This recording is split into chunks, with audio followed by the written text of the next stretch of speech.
Welcome back, guys.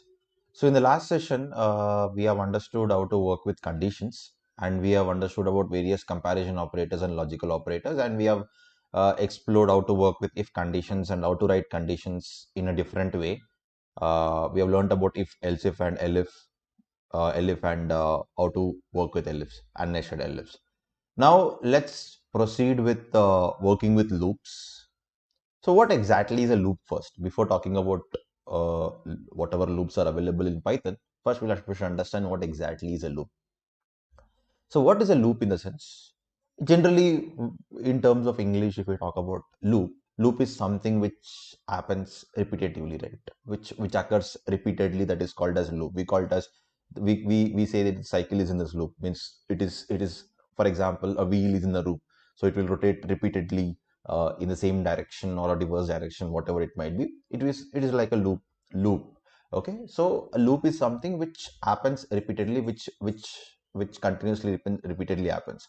In the same way, if we talk about loops in programming, just take an example here.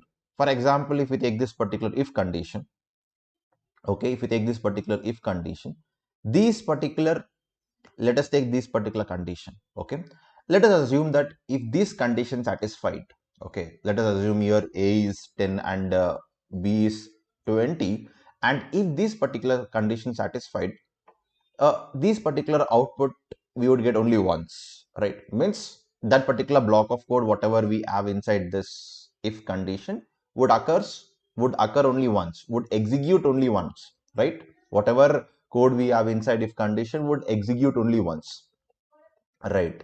But in the same way, if we talk about loops, you'll be writing the same condition, same kind of condition, but if the condition satisfies, it doesn't occurs only once. It will execute continuously until the condition is false. That is nothing but your loop. So loop will not execute the block of code only once. It will execute repeatedly. That is the reason we call it as a loop. Here, in if condition, it executes only once, whereas the same kind of syntax will be writing, but with loops, and that loops will be executing multiple times. So that is regarding your loops. Uh, Basically, in Python, we have two kinds of loops, guys. One is while loop, and second is for loop. So these are the major two loops we have in your Python programming. So first, let us start working with while. Then we'll talk about for. Okay. So let us understand first how while loop works. Okay. Let's see the syntax of while loop. Then we can practically explore the while loop. Okay. The syntax is very simple. It is like something like this. So while, all in lowercase, while, and here we have to give a condition for sure. Condition, any kind of condition you can give, and of course you start a colon because while loop is also a block of code, and then you start writing your code like this, line 1, code 1, um, something like this you can write your multiple codes, and you can see, I guess you know this, right? This is nothing but indentation. This indentation represents that you're inside the while loop. Means this particular code will execute only if the while condition satisfies. Only this condition satisfies. Okay. Now, what is the difference between this while and if? Yes. In while if condition, if you talk about if, when you talk about if, it will execute this code only once. Whatever code you have inside this if, it will execute only once. But whenever you write a while here, it's a loop, and this code executes until this condition became false. Means, for example, let us assume that your Python interpreter started here. It is checking for this condition, but if this condition is true, it will enter into this particular loop. It will execute these two lines of code, come back, again check for the condition, again if it is true, again it will execute. So like this goes on continuing until this condition is false. So after some time, let us assume the condition is false, it comes out of the while loop and start executing the remaining code. That's how the while loop works. Okay, so this particular loop continues until the condition whatever we have is false. For example, the condition is false in the beginning itself, it will not enter the while loop as usual. So this is how a while loop works. Let's explore it practically, then we can understand more clearly about while loop. Okay, so it is very simple to write a while loop. First, I'll take a simple variable here. I'll just say a is equal to maybe 10, something like random variable, and taking a is equal to 10, and I'll write like this: while a less than 20, okay, while a less than 20, print. So you can see here, these are the, I'm writing this condition. So while in this, I'm writing a condition, and of course you can write, if you want to write multiple conditions, you can combine using and or for, you know that. In that, I'm taking a colon. In that, I'm taking a print statement, a simple print statement saying that in while loop, okay, and I'll write something, right, print a, something like that, okay. So I have written two statements here, and I'll write like this. So you can see here, I'm not giving indentation in the third code, means here I'm out of while loop, right? Because obviously when you are not giving an indentation, it is out of the scope, out of while loop. So now let's try to run this code and see what happens.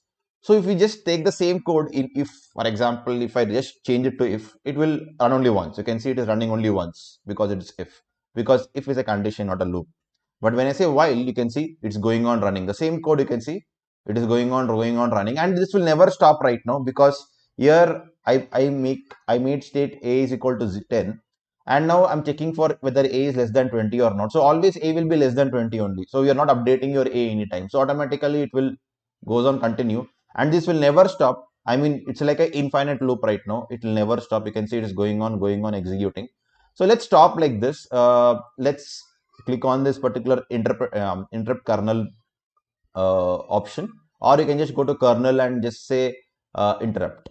If I just go to kernel and just say interrupt, your code will be interrupted, and obviously you can see your code has been interrupted manually and this stopped. So like this, you can stop your code whenever you're running. So you can see this is how the while loop works. So you can, this particular condition goes on executing. However, we don't write this kind of statements. We don't write an infinite loop in general.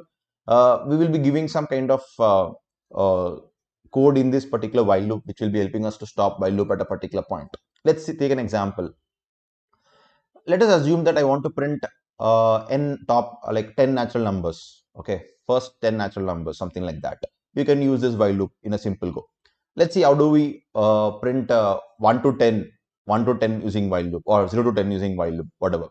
So what you can do is, I'll start like this. I'll just say a is equal to 0 maybe, or let me take the same code itself. I'll take here itself a is equal to 0, okay, and I'll just say like this because I want to print from 0 to 10, something like that. So I can simply say a less than or equal to 10, okay, or a less than or equal to 10 means so right now I'm starting with 0. I'm starting with 0, and I'm checking whether is a less than equal to 10 or not. Yes, then I'll remove this in while loop condition. I'll just say print a, okay, and what I will do is at every iteration, so you're iterating, right, you're iterating the loop.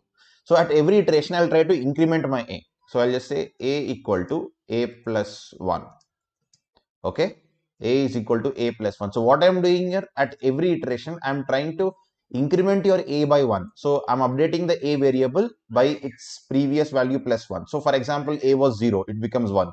If a is 1, it becomes 2. If a is 3, it becomes 3.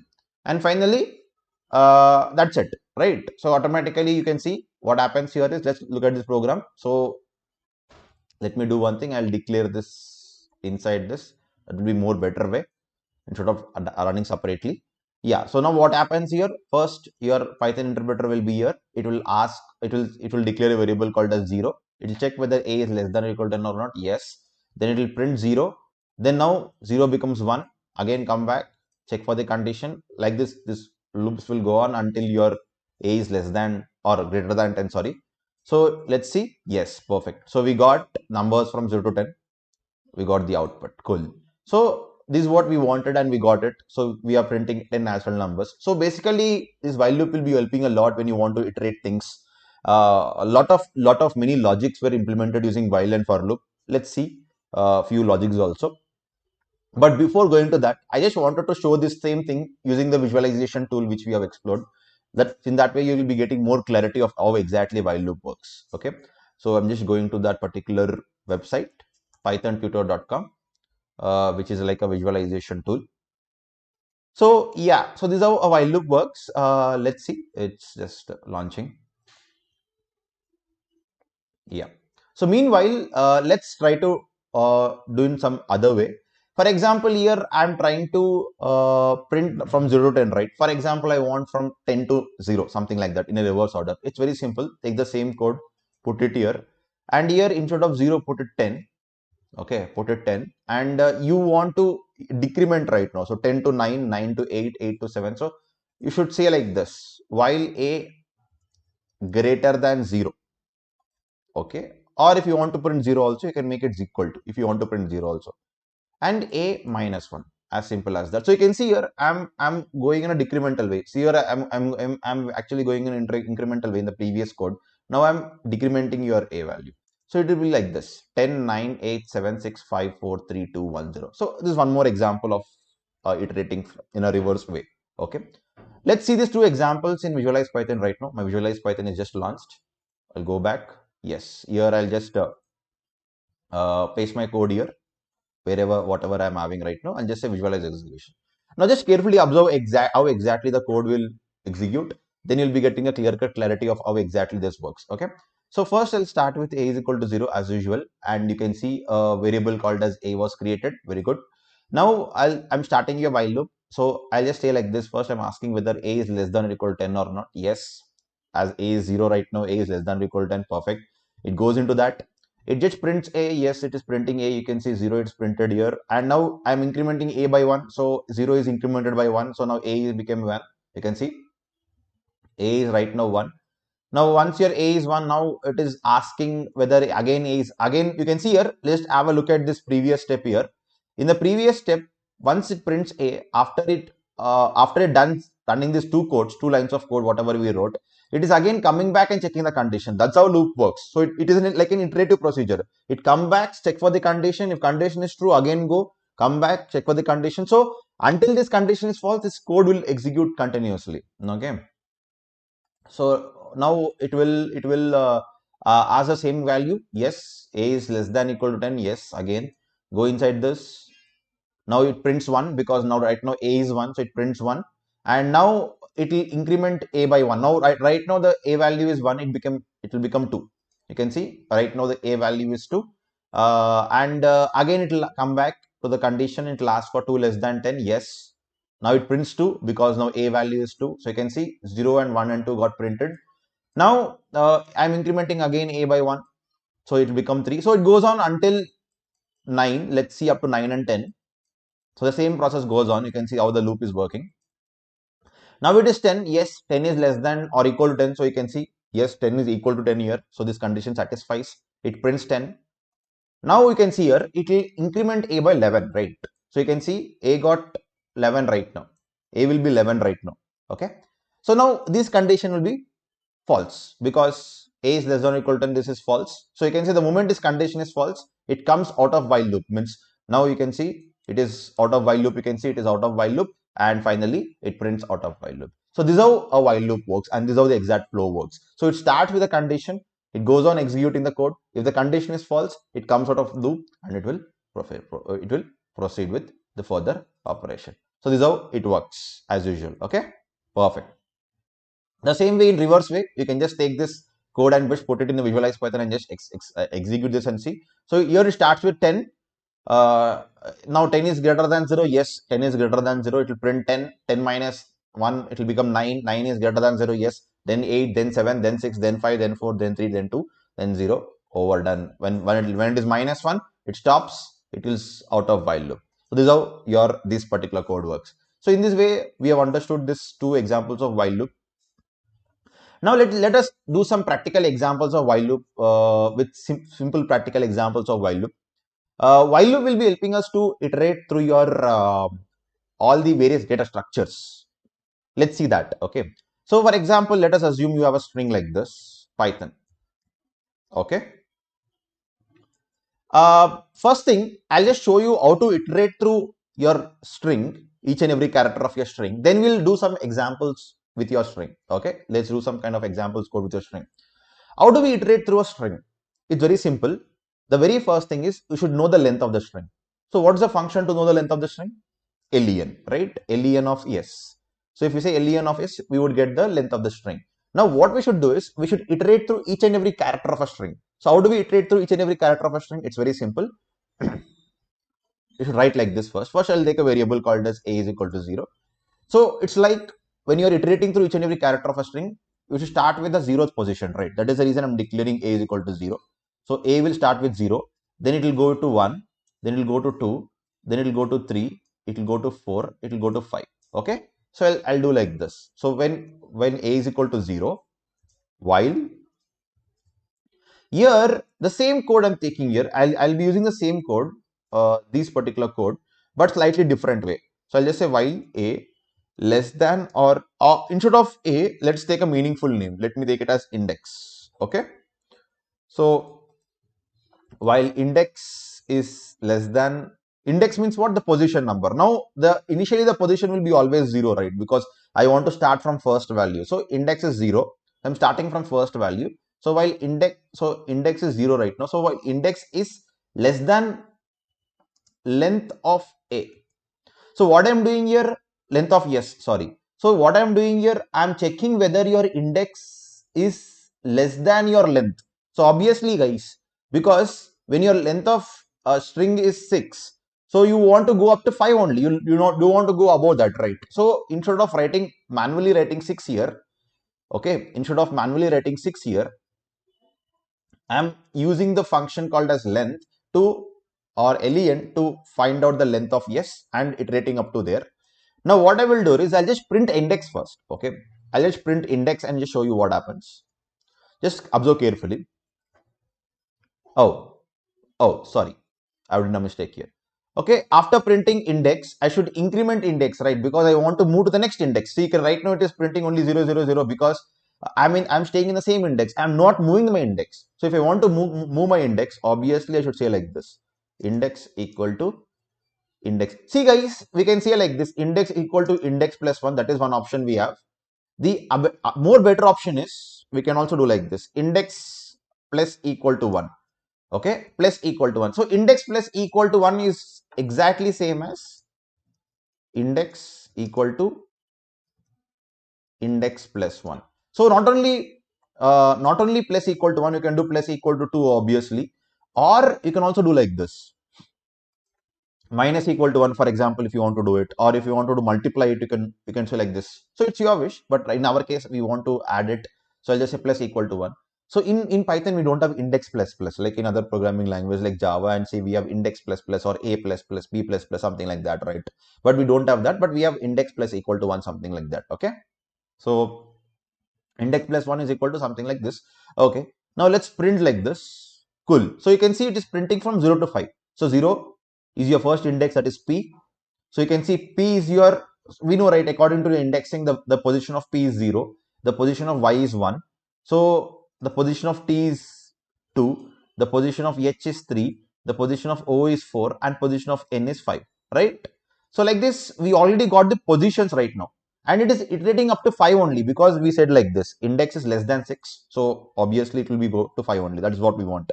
Now I want to get the each and every character, not the positions. So it is very simple guys. To get the each and every character, what we can do is, instead of saying index, we should say like this: s of index. Because we know slicing, right? We have learned about slicing. How to get the first character from your string? You would do like this: s of 0. S of 0 would return as the first character.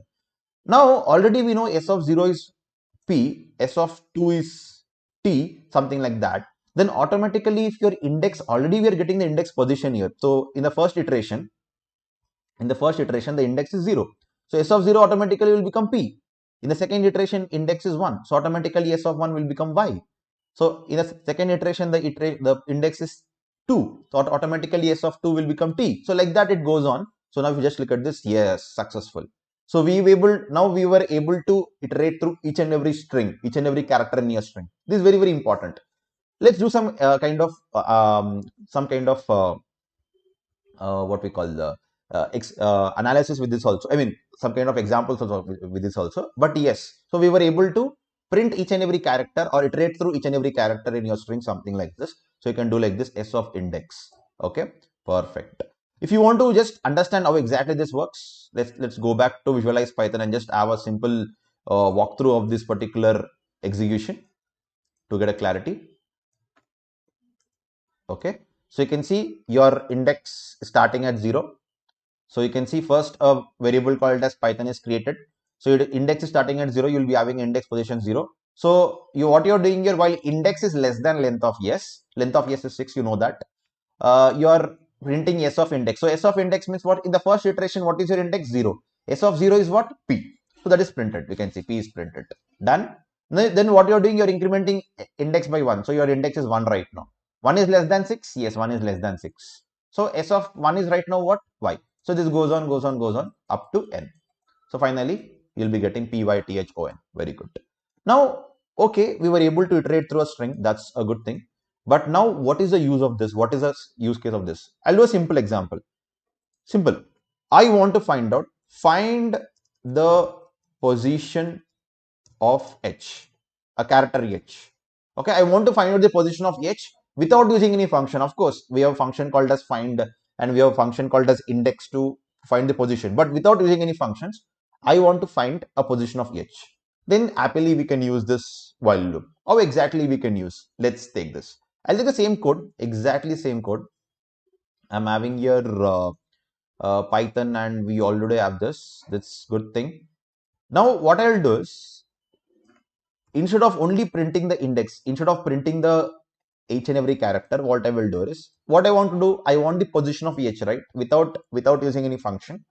If I call this code, I should get the position of h, as simple as that. Okay. So I will take like this. So char is equal to h. Okay. I want the position of h. So char is equal to h.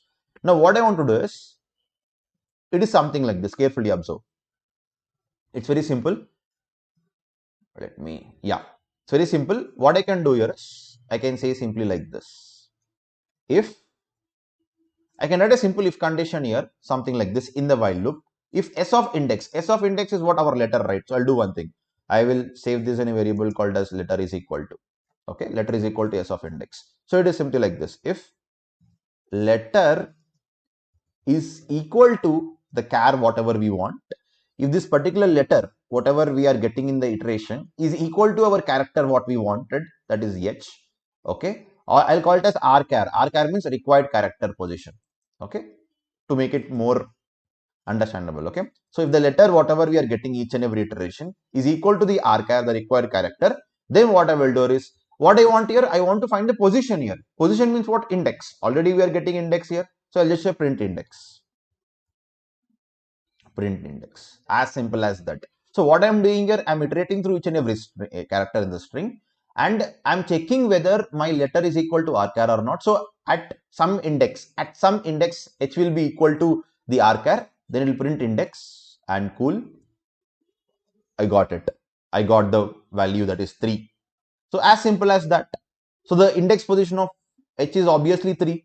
So how it is working again, if I just go to visualize Python and show you, it is something like this. So you start with the first SP index. Okay. So S is nothing but your Python index is 0 and rchar is h.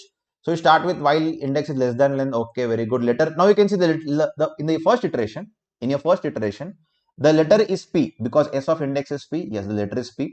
Now you're checking whether letter is equal to rchar. What is your rchar? Required character h. So is P is equal to h? No. So it will not go to this if condition. It goes to index. Index will, now index is 3. Now the moment your index is 3, your letter is what? H. You can see the letter is h. Is h is equal to yes? Yes, of course. Now it will go to this if condition, print the index as 3 and further done. So in this way, you can actually use this particular simple conditions. Okay, you can use a simple while loop and do your operations. Okay, perfect. I'll do some more important, some more things. Let's do some more examples here. So in this way, your simple strings work. This is how you can iterate through a string. One more example, we can try it out. For example, let us assume that we have a string called as a is equal to hello world. Okay, I want to find out the number of else present in my string. Okay, number of else present in my string without using any function. Of course, we can use a function called as count to do that, but without using any count function or something, I want to find out number of else present, number of L. So it again simple. Take the same code, put it here. I'm taking the same code, I'm putting here. I'm making the rchar as L but not H. Okay, and here the code will be slightly different here. You're not printing the index, but find the number of or count the number of L's. Okay, count the number of L's, right?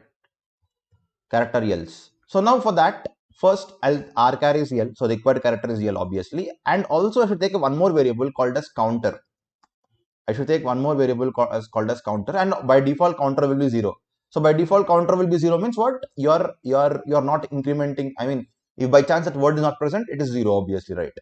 Then what I can do, I can instead of printing index here, again same code, letter is equal to rchar is exactly same, but instead of printing index here, what I should do is, the moment you get that character, you should increase your counter. So what I can do, I can simply say like this, counter plus equal to 1. Okay, if I say counter plus equal to 1, so it will increment the counter, and I'll just say print counter at the last. After your while loop, I'll print counter. That's it. So I did a mistake here. So here actually I was iterating through a string called as Python. Of course, in Python we don't have L. That is the reason we're getting 0. But we have taken a string called as A. So I should change it to A, right? So length of A and A of index, obviously. So this is a mistake we have done. Yeah, now we got 3, right? So this is iterating through 3 times. You can see we have 3 L's here and we got that count. Okay, let me try with other word. Maybe I'll try with W. Yes, W is present only once. Let me try with D. D is also present once. Let me try with A. A is present 0 because A is not present in this. So you can try for any word, you can find out the count using the simple code. This is the use of a simple for loop, right? This is a use of simple for loop like this. Okay, now let's see this in Visualize Python. It's very simple to understand. Same thing, exactly same thing, but just observe carefully. Exactly same thing. But what happens is, you can see it is iterating. The moment your L is equal to L, means letter is equal to rchar, what's happening here is you are incrementing the counter. Counter is 0. You are incrementing counter by 1. So whenever your L is equal to L, you are incrementing the counter until the last. So here, like in this way, you are iterating multiple times, and as L is present 3 times, your counter is incrementing 3 times, and finally you are printing the counter and you're getting 3. So in that way, you can get your things done. If you want to print it properly also, you can print it properly. You can say count something like this, colon, give us this one and give a comma. You can also print in this way. You can use print for multiple statements also like this, count, giving a colon, comma and counter. So obviously it will be a proper printing format like this. Cool. And yeah, so you can just play with these codes, try to do some modifications according to you and do it for yourself. Okay, cool. In this way, we have understood how to iterate through a string. Let's do the same thing with list also. Okay, let's understand how to iterate through list. So the way you iterate with string also is same exactly how do you iterate with list. Let's see. Okay, so it is something like this. For example, I'm taking a list like this: 1, 2, 3, 4, 5, and hello and Python, something like this. I'm taking some random elements in the list. Of course, I can do like this. While, so obviously we should have again index as usual. Index is for sure to maintain the index position. So while index is less than length of L, right? Index is less than length of L, print L of index as usual. Exactly same code, guys. The only thing is you're iterating through a what we call list, but here we were iterating through our previously you were iterating through a string, but now you're iterating through a list. That's the only difference. Remaining all same. Of course, we have to increment the index by 1. You can say 1, 2, 3, 4, 5. Hello, Python. We're iterating through a list. So you can do a small task here. I'm giving a small task right now. You can do it. Task is, you can count the same. You can use the same code as string, but you can count the number of specific element in list. Okay, that is one option you can try. Count number of specific element using list itself. Okay, let me take one more typical example. Count the second occurrence of an element. What is this actually? Let me show you. What is meant by second occurrence means, for example, let us assume that we have this list like this and we have 4 repeating multiple times, maybe 4 this, 4 here we have, and here also we have 4, let us assume. So you can see here the element called as 4 is occurring 3 times. I should return the not count but find out the index of not count index of second occurrence of element. Okay, I should find out the index of second occurrence. Means here this is the first occurrence, the second occurrence and third occurrence. So I should find out the index of first occurrence. So how can I do that? It's very simple. Again, first as usual we have index. Okay, then I am having index less than this one. My required element is right now 4. So I'll just say R element. Okay, required element is 4 as usual. Now I'll do like this. First, I'll take this in a variable called as element. So element is equal to L index as usual. So if our element is equal to R element, first I'll try to print the index. Okay, I'll try to print the index of 4. So I'll be getting all the indexes of 4 right now. So I'll just say print index, for example. Here 4 is present at third index, 4 is present at third index, 4 is present at sixth index, and 4 is present at the eighth index. So 4 is present at the every index, but I want only the second index, right? I want only the second index. So we can do this in 2 ways. Either you can take this in list and print of 2, of 1, something like that, or the other way is take a counter here again, because we should count how many times is we having. By default counter is 0. And I'll print the index only if the number of element is count is 2. Okay, so I'll do like this. If so I want to print only 6 because second occurrence, right? So I'll just select this. If counter equal to 2 or 1 actually, because yeah, it is 2, sorry. Okay, if counter equal to 2, then you can print the index. So I'm printing index only when my counter is 2. So I'll do one thing. With the moment your element is equal to R element, you are increasing the counter by 1. Okay, so now we can see it is printing only 6 because 6 is the second index. For example, let us assume I want my required element is 3. It is not printing anything because 3 is repeating only one time, but I want the second index. Okay, so let me explain this through Visualize Python. Then you'll be getting more clarity of how it exactly is happening. So these all are the examples you can try out, guys, which will be helping us to work with more efficiently with loops. Okay, so you start with list like this. You can see your list is something like this. You can see you have all your elements in this. So you can see we have 4 at third index, sixth index, and eighth index like this. Now your index is 0. You're taking an index as 0, R element as 0, counter as 0. Perfect. Okay. Let's do one thing. Let me take the R element as 4, right? Because our required element is 4. Okay.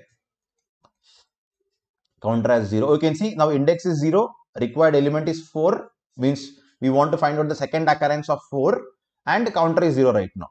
So first I'm starting my while loop. I'm just checking whether index is less than length or not. Yes, as usual. Element. Obviously, in the first L of index of 0, obviously we have 1, right? So your element will be 1 in the first iteration. A variable called as element is created. Now is element is equal to R element? No. So it will not even go into this if condition. Very good. So it will not even go into this if condition. So it will come out from it just come out from the means it'll just do the index plus 1 and go and check back your while loop. Okay, so you're incrementing the index by 1. Now the index is 1. Is 1 is less than length? Yes. So it goes on. Once your element is 4, just check here now. Once your element is 4, yeah, now we can just check here. Now your element is 4 right now. The moment your element is 4, what happens here? First, in the very first statement, your counter is incremented by 1. So the moment your counter is incremented by 1, it means that what? It's a first occurrence of 4. Agreed? It's a first occurrence of 4. So you can see this is a first occurrence of 4. Done. Next. Then again what I'm checking here, if counter equal to 2, Means counter equal to means second occurrence. Is this second occurrence? No, it's not second occurrence. Obviously, this particular statement will be false, right? First, I'm incrementing counter by 1 because 4 equal to 4 right now. And I'm checking whether counter is equal to 2. No, counter is not equal to 0 because it's a first occurrence. So I'm not going to this nested if condition. It is not going to this if nested if condition. So it goes again increment by 1. Now again second time once your 4 came, okay. Once your 4 came here, let's see. Let's wait until the 4. Let's wait until 4. So here right now we have 4 right now. Yes, look at this. We have counter equal to 2. Yeah, counter is equal to 1 right now. Let's wait up to 4. Yeah, the moment again we got 4 here, you can see the counter became 2. Okay, the counter became 2. So after LO we have again 4. So counter became 2. The moment your counter became 2, this condition satisfies. 2 is equal to 2, this condition satisfies. And when your 2 is equal to 2, only I'm printing the index. That's it. So you got the print statement as 6 here. Means what? I'm printing the index only when the counter is 2. Means only when the count of the element is 2. So in this way, I'm printing the second occurrence of element. This is a simple code. How can you work with this one? So in this way, you can work with your loops to iterate through a list. So now let's see how to iterate through a dictionary also using while loop. So you can take a simple dictionary like this, maybe a random dictionary name. So I'm taking a random dictionary like this. One more important thing is now dictionary doesn't support indexing.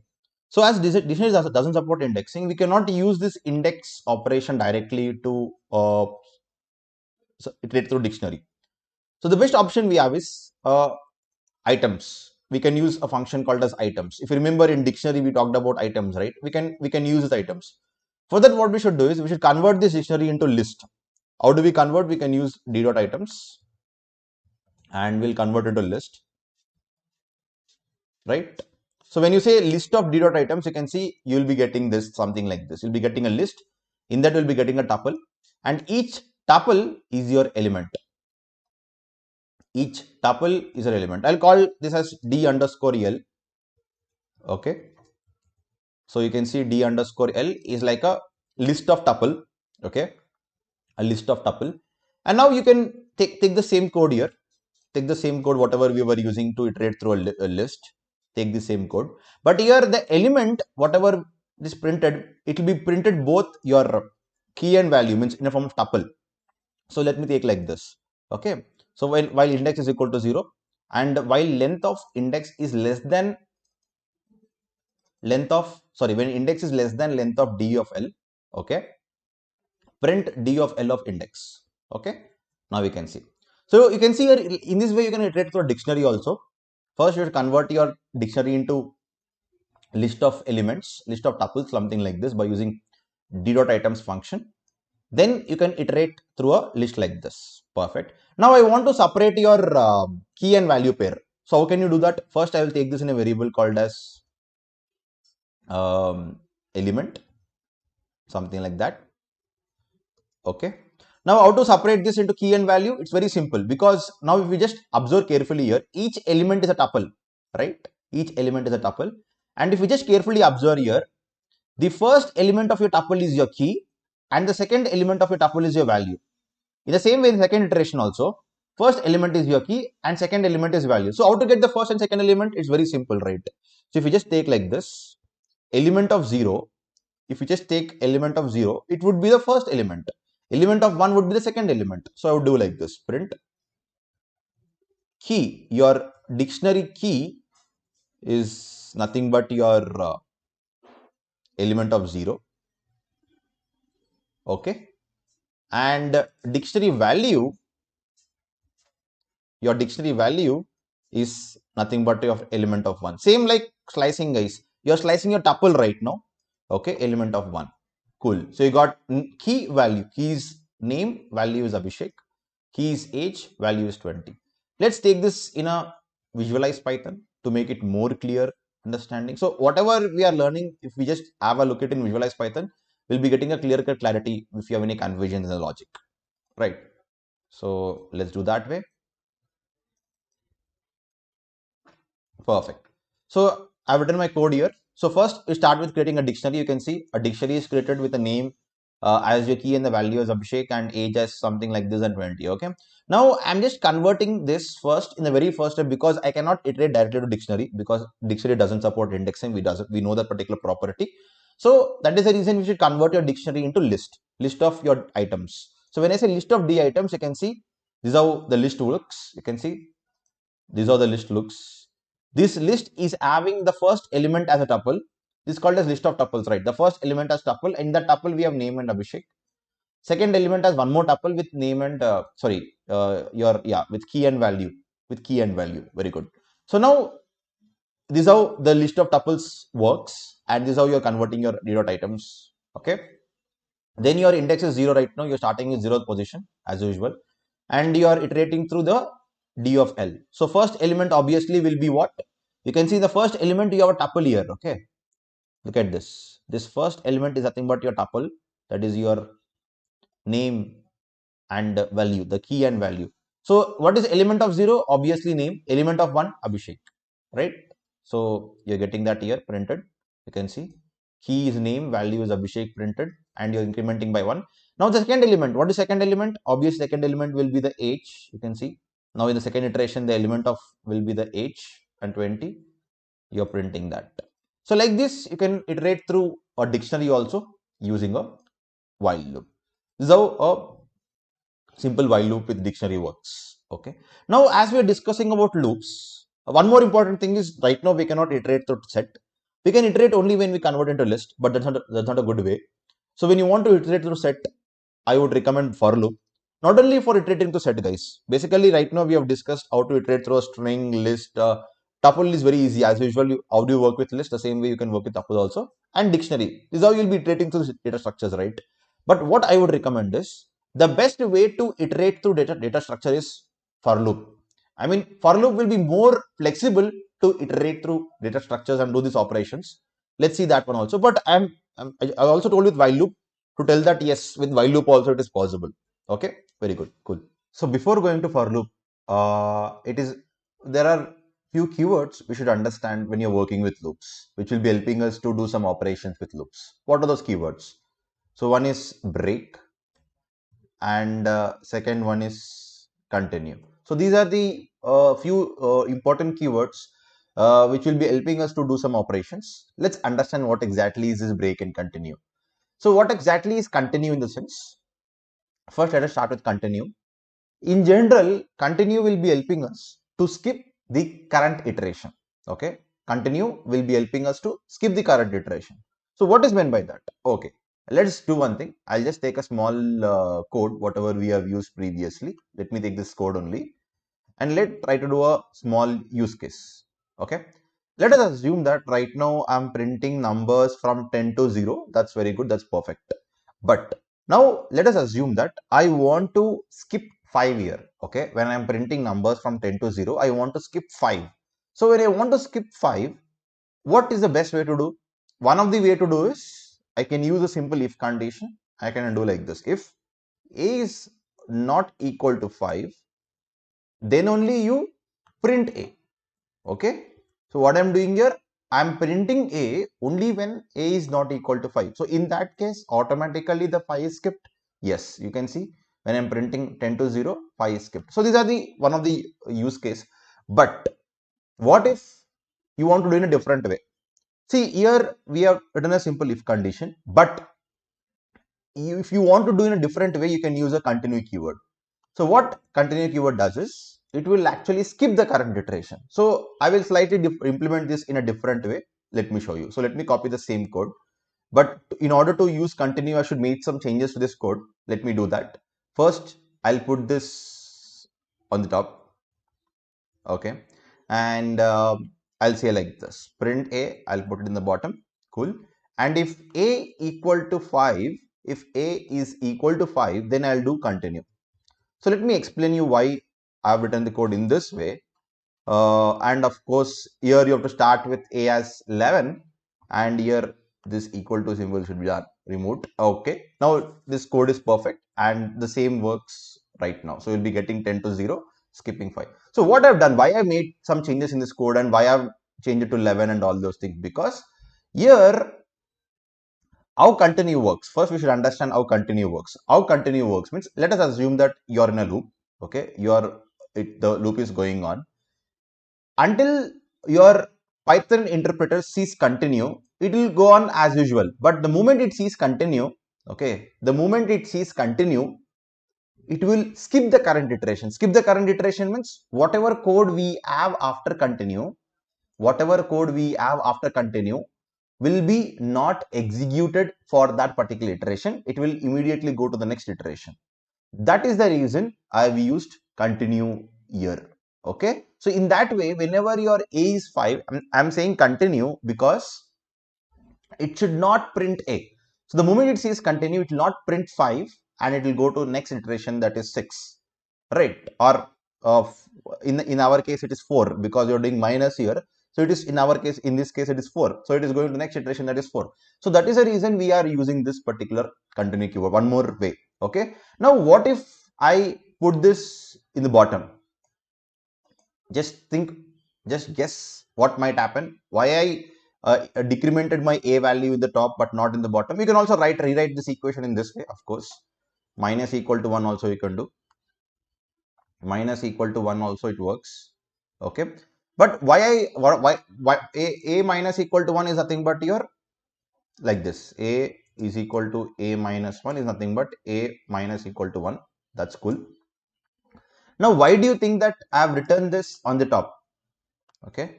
Previously, I've written this on the top. But why do you think that? Why? Because of the continue keyword. So, if I write in this way only, it works. But what happens if I write here? Okay. What happens is, this thing happens. Means, what happens is, first your A will start with 11. Cool. You're checking whether A is equal to 11 or not. No. You're decrementing your A value to 10. And you're printing 10, okay, then 9, then 8, then 7, then 6. Then the moment it is 5, actually what's happening here is, after you are checking the condition, you're decrementing it. So, okay, the moment 5 is printed, okay. But what's happening after this is, your A is 5 right now, okay. When your A is 5, it sees continue keyword. So, it will go to the next iteration.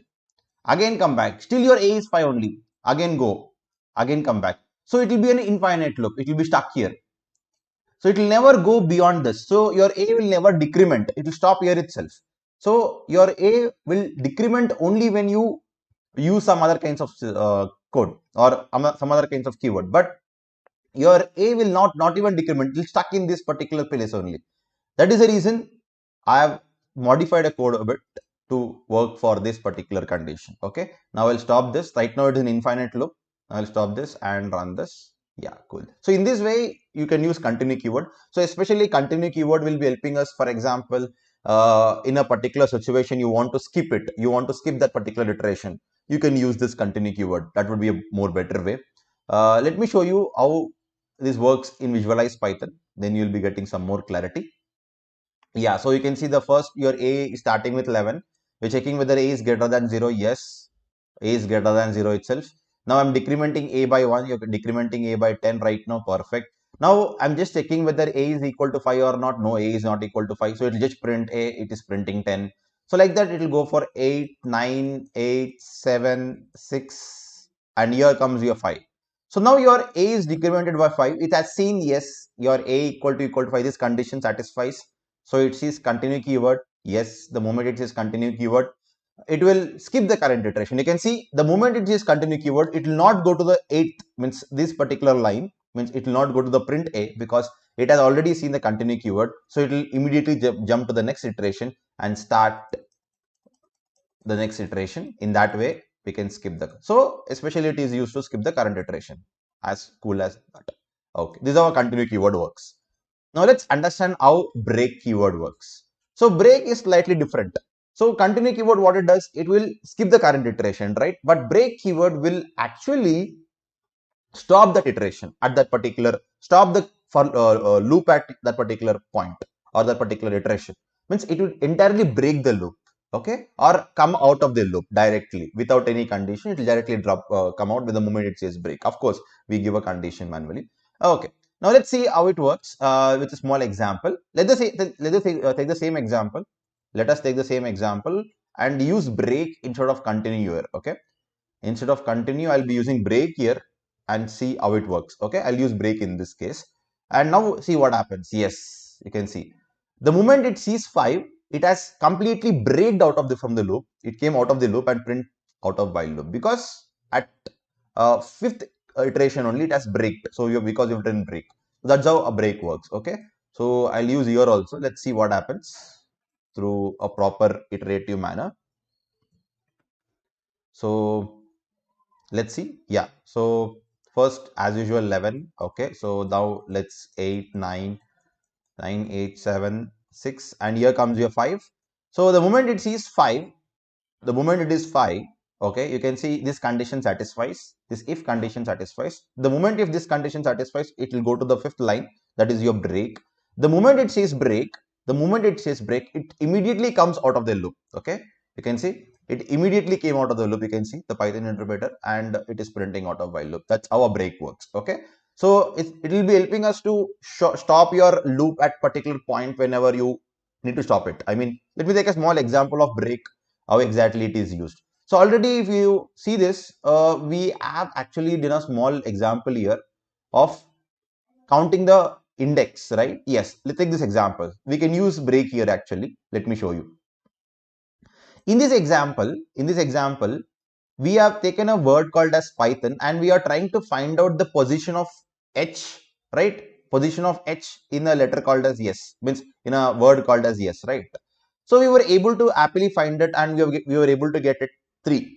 Perfect. But actually, in this use case, my main goal is to find out the first occurrence of any index. Maybe, for example, if I want to find out the index of y, I need the first occurrence of y, that is 1. Or if I want to find out the index of t, I need the first occurrence of t. So I need only the first occurrence, not all the occurrences, right? So in this case, for example, I'm having hello world. Okay. For example, I'm having hello world.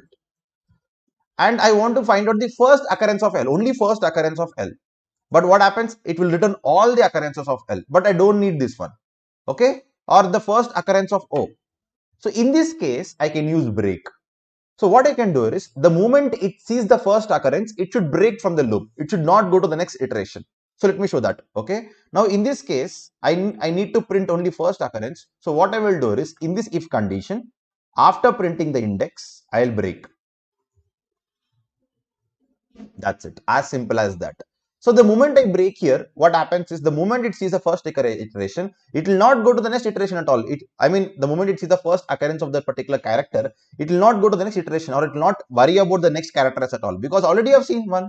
That is fine for me. So now look at this. Yes, it is printing only first occurrence, that is 2. Or if I say oh, it is printing only first occurrence. Okay. And the advantage of this is, you don't need to worry, or this particular loop will not go to the next character. So let's imagine a huge paragraph. For example, let us assume huge paragraph, and you need the first occurrence of a specific character. So if you don't use break, what happens is, it will iterate through all the characters in the paragraph. Okay, so it is like a waste of time. So in that case, you can use break such that you can stop once you get it right. As simple as that. So this is how it works. So let me show you how exactly this works in more clearly using Visualize Python. So just have a look at this. So you're just finding out the index of O, first occurrence of index of O. So you can see the first iteration, the rchar, that is your okay, rchar is O itself, but the letter is H in the first iteration, because we have first letter as H, then E, then L. So you can see the moment it says L, okay, my rchar is O, but L is fine. Then again L, then again O. Now the moment it says O, you can see the rchar and letter is matching right now. It goes into this. It prints the index. The current index is 4. It is printing that 4 right now. And it has seen break right now. After 7, it has seen break. Okay. The moment it sees break, you can see it is out of while loop and done. So you can see within 24 steps, your work is done. But what happens if I don't use break here? If I don't use break, it took approximately 50 steps to complete the entire, means half of the steps are reduced right now by using break, because I need the whatever I want. Let us take a single word also. For example, if I take E, a word called as E, if I want to find out the index of E, it is taking 49 steps to find out the index of E, right? It is taking approximately 49 steps to find out the index of E. So what is happening here is E is present at the second index only. But what happened, as you are not using any break, it is iterating through all the letters. But what if I use break? If I use break, you can see, if I use break here, you can see within 12 steps, your E character, I got the index of E because it is breaking. Once you get the index, you're breaking it. Okay. So in that case, we'll be using break. Perfect. I hope you are clear with how do we use break here. Next, I should talk about else block. Basically, we have seen if and else block, right? The same else block can be used for while also. So let me show you how else block is used. Uh, Let us assume that I'm taking this particular code. First, I'll take a normal code here. Maybe I'll take this particular code. Okay. I'll not use any keyword right now, continue or something like that. I'll directly use this particular statement. And here I'll just use else. Else, I'll just print this is else block. Okay. This is else block. Okay. Just a random statement I'm printing here inside the else block. Now let's see what happens when I run this code. Yes, we got the iterations and we got this as else block. So we can clearly see that this is the else block is executing after your while loop is completely done. After your while loop is completely done means whenever this condition is false, means once a condition became false, your else block is executing. Okay, very good. Now let's do one thing. Let's try to make condition as false in the first only. Means I'll just use -1. -1 means this entire condition will be false, right? When this condition will be false, it will never enter the while loop, right? So let's see right now. You can see it is not even going to while loop and still it is printing else block. So if we just carefully observe, even though the condition is true, after your while loop, your else block is printing. Even the condition is false, still the else block is executing. So now you may have a doubt. Then what is the main use of else block? It is executing even the condition is true, even the condition is false, right? In if condition, it was not like that. Only if the condition was false, else block was executing. If the condition was true, the else block was not executing. That is what we have learned in if condition, right? But it's here you can see that even the condition is true also. After the entire else block, your else block is executing.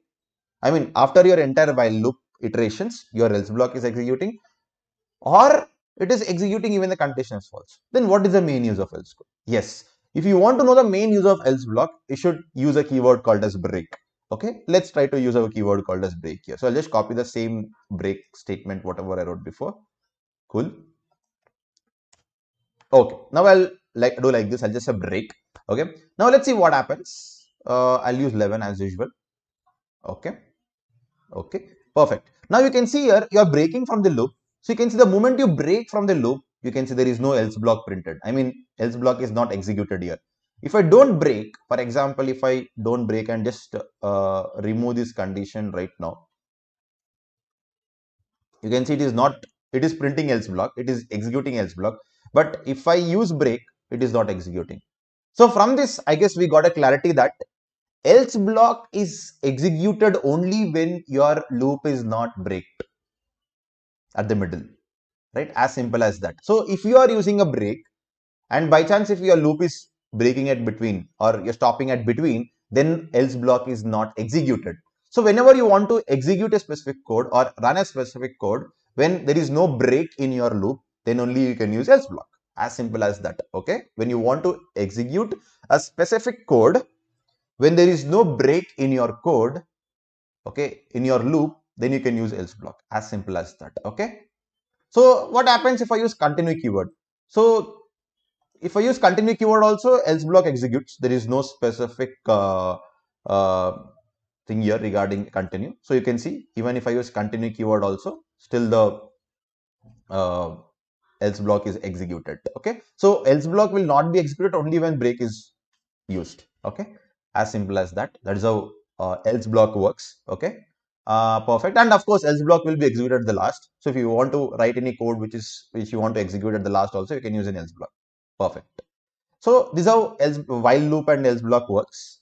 So now let's go to the next loop, that is for loop. Okay. Cool.